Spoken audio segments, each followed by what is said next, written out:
Hello दोस्तों, I am your NJ from Purple Soul.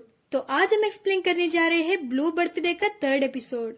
तो बिना देरी किए हम बढ़ते हैं हमारी आज की स्टोरी की ओर। पिछले एपिसोड में हमने देखा कि हारिम वापस पास्ट में चली जाती है और पास्ट में जाते ही सोजुन को ढूंढने लगती है।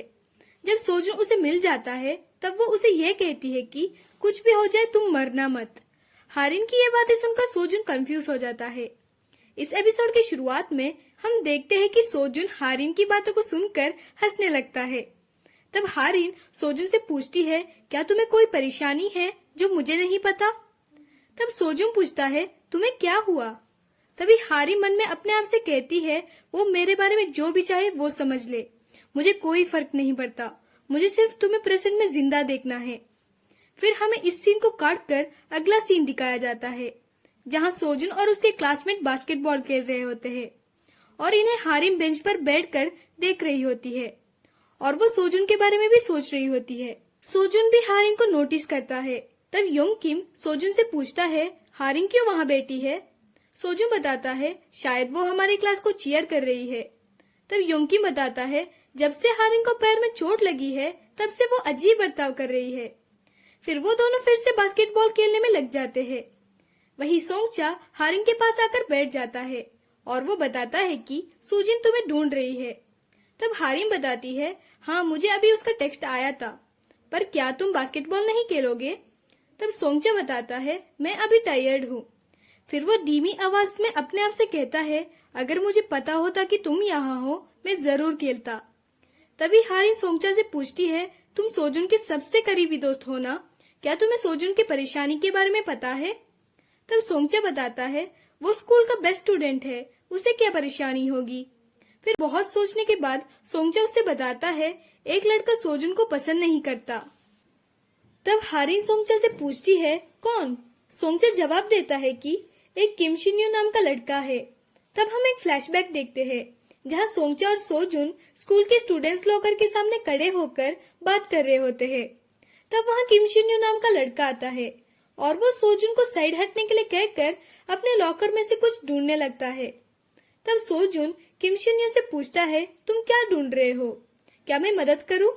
तब किम शिन्यो बताता है, तुम अपने आप को क्या समझते हो? और वो सोजुन से मुझे बैड लक मत लाना कहकर गुस्से से वहां से चले जाता है। यहीं पर फ्लैशबैक खत्म होता है। इन सब बात को कहकर सोंगचा हारिन से बताता है, पर वो ऐसा कुछ नहीं करता जिससे सोजुन परेशान हो जाए। फिर हारिन सोंगचा से पूछती है, क्या कुछ और प्रॉब्लम है? तब सोंगचा बताता है, तुम्हें उसके प्रॉब्लम्स के बारे में जानना है तो तुम चेक करो कि वो कौन सी बुक पढ़ रहा है, क्योंकि आजकल वो रोज बुक्स पढ़ता रहता है।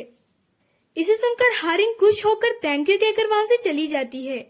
नेक्स्ट सीन हम सोजुन के क्लास में देखते हैं, जहाँ सोजुन और योंग किम बात कर रहे होते हैं। तभी वहाँ योंग किम की जीएफ सुजिन आती है और वो दोनों 14 साल की निब्बा निब्बी के जैसे एक्ट कर रहे होते हैं। योंग किम सोजिन से पूछता है, आज क्यों तुम मैच देखने नहीं आई? तब सुजिन बताती है, आज मैं सोच रही थी कि हारिन के साथ शॉप जाने के बाद मैं मैच देखने आऊं, पर हारिन मेरे साथ आई ही नहीं।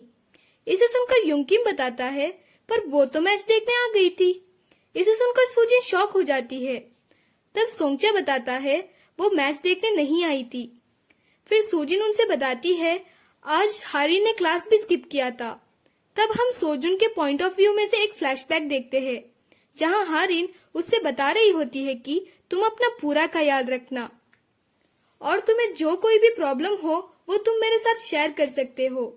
तब सोजुन मुस्कुराते हुए बताता है, ठीक है।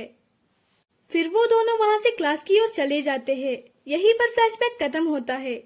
वही क्लास पर सुजिन और उसका बीएफ योंग किम एक दूसरे से बता रहे होते हैं कि आजकल हारिन अजीब बर्ताव कर रही है। फिर सुजिन सोजुन और सोंगचा से पूछती है, क्या तुम्हें नहीं लगता कि हारिन अजीब बर्ताव कर रही है?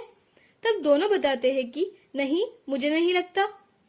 वही दूसरी ओर हारिन लाइब्रेरी जाती है और वो लाइब्रेरी की इंचार्ज एक स्टूडेंट से पूछती है, मुझे सोजुन का लाइब्रेरी का रिकॉर्ड देखना है क्योंकि वो आज स्कूल नहीं आया है। तब वो लड़की बताती है, पर वो तो आज स्कूल आया है, मैंने अभी उसे देखा था। जब हारिन उस लाइब्रेरी की इंचार्ज की चेहरा देखती है तब वो पहचान लेती है कि वो सोजुन की बहन है और वो उन्हें हाइमिन दीदी बुला देती है। पर सोजुन की दीदी को हारिन के बारे में कुछ नहीं पता होता। तब हारिन मन में अपने आप से कहती है, वो कैसे मुझे पहचानेगी, हम तो पहली बार सोजुन के फ्यूनरल में मिले थे। तब हम हारिन की पॉइंट ऑफ व्यू में से एक फ्लैशबैक देखते हैं, जहां हारिन सोजुन के फ्यूनरल में बहुत जोर से रो रही होती है। तभी वहां सोजुन की दीदी हाइमिन आती है और वो हारिन को आंसू पोंछने के लिए टिश्यू देती है। तब हारिन हाइमिन से पूछती है, आप कौन हो? हारिन को कंफर्ट फील करवाने के लिए हाइमिन बताती है कि अब सोजुन की आत्मा को मुक्ति मिली होगी। यहीं पर फ्लैशबैक खत्म होता है और हारिन अपने आप से बताती है, तब मुझे पता चला कि सोजुन की एक दीदी भी है। फिर हारिन हाइमिन यानी सोजुन की दीदी से बताती है, मैं सोजुन की फ्रेंड हारिन हूँ और सोजुन आज जल्दी घर चला गया। वो जानना चाहता था कि क्या उसे कोई बुक वापस लौटाना बाकी है या नहीं, इसलिए उसने मुझे कंफर्म करने के लिए यहाँ भेजा है। तब हाइमिन उसे रिकॉर्ड दे देती है। फिर हारिन लाइब्रेरी से वो बुक लेने जाती है, पर बुक टॉप शेल्फ में होता है, इसलिए जब वो एक बुक निकालने की कोशिश करती है तब 2-4 बुक्स उसके ऊपर गिरने ही वाले होते हैं, पर सोजुन हारिन को गले लगा लेता है, जिससे वो बुक्स उसके कंधों के ऊपर गिर जाता है। फिर सोजुन हारिन को ध्यान रखने के लिए कहकर वहां से चला जाता है। बाद में हारिन उस बुक्स के लिस्ट को वापस चेक करती है और जिसमें रिसेंटली पढ़ा हुआ बुक का नाम होता है लिवली ऑर्डिनरी डेज। फिर हारिन सोजुन का पीछा करती है।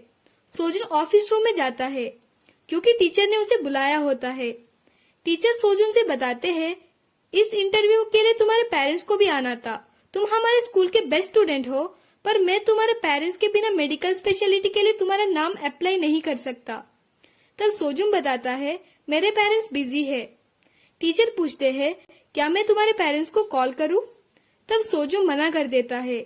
यहाँ सोजुन के हाथ कांप रहे होते हैं। इन सब बातों को हारिन बाहर से सुन रही होती है और वो वहाँ से सीधे फोटोग्राफी स्टूडियो चली जाती है। जब हारिन फोटोग्राफी स्टूडियो का दरवाजा खोलती है तब वो सुजिन, योंगकिम और सोंगचा को वहाँ देखती है, जो हारिन को ही देख रहे होते हैं। फिर वो हारिन से पूछने लगते हैं कि तुम इतनी देर कहाँ थी, और योंगकिम और सोजिन हारिन को डांटने ही लग जाते हैं। तभी हारिन उनसे पूछती है, सोजुन कहाँ है? तब सुजिन उससे बताती है, सोजुन के बारे में वरी करना अच्छा है, पर ये थोड़ा हद से ज्यादा नहीं हो रहा? वही हारिन अपने मन में कह रही होती है कि मेरे दोस्त कितने क्यूट है। फिर हारिन सुजिन को बहाना देने लगती है। बाद में सुजिन मान जाती है। फिर वो सब लोग अपने सोशल मीडिया अकाउंट ग्रुप के बारे में बात करने लगते हैं। तब हारिन उनसे पूछती है, हमारा क्लब का हेड सोजुन है, क्या हम उसके बिना क्लब में चेंजेस ला सकते हैं? तब योंगकिम हारिन को सोजुन के सोशल मीडिया आईडी देकर बताता है, वो थोड़ा बिजी है, इसलिए उसने अपना आईडी हमें दे दिया है। वैसे भी वो सोशल मीडिया यूज नहीं करता। फिर रात को हारिन अपने लैपटॉप से सोजुन के सोशल मीडिया अकाउंट में लॉगिन करने की कोशिश करती है, पर पासवर्ड इनकरेक्ट आता है। बाद में वो सोजुन के रिसेंटली पढ़े हुए बुक का नाम एंटर करती है कि लिवली ऑर्डिनरी डेज। तब वो लॉगिन कर जाती है।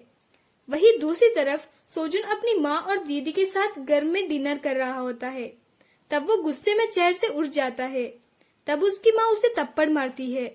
वही हारिन सोजुन के सोशल मीडिया अकाउंट में एक पर्सनल पोस्ट देखती है कि मुझे ज्यादा कुछ नहीं चाहिए, मुझे बस ऑर्डिनरी लाइफ जीना है, बट मैं जितना भी ट्राई कर लूं, मैं एक सब्स्टिट्यूट हूँ, यानी मुझे मेरे दीदी के बदले अडॉप्ट किया गया है।